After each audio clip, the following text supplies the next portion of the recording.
Ayan, hello, shout out sa mga beshi ko dyan na sinisiraan ng mga inggitera at inggitero. Ito lang masasabi ko sa inyo. Huwag kayong ma-stress, huwag kayong magalit. Okay, masasayang lang yung oras nyo. Yung beauty nyo masisira lang kasi hindi naman sila nakakatulong, 'di ba? Wala namang ambag sa buhay nyo. Kasi yan ang nila, doon sila masaya, 'di ba? Ibigay natin yung hilig nila. Kasi kaya nga nila ginagawa yan kasi masaya sila. Yun ba yung tipong mga kaluluwang hindi matahimik dito sa mundong ibabaw? So yan na yung mindset nila. Yan yung mga taong mga toxic, 'di ba? Yung mga toxic sa mundo, 'di ba? So wag nating intindihin yan mga besh.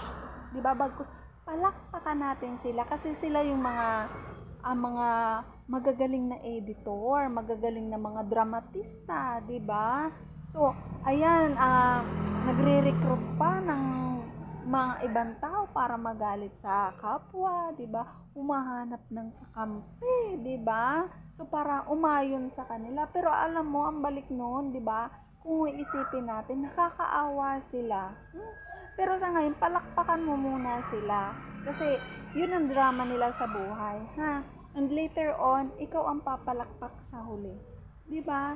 Kasi ang tao, may mga kanya-kanyang diskarte yan sa buhay. So yun ang diskarte nila, maging masaya at manira ng kapwa nila, ha? Huwag ka ma-stress, besh.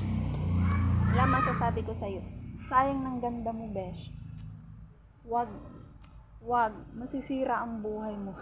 Char.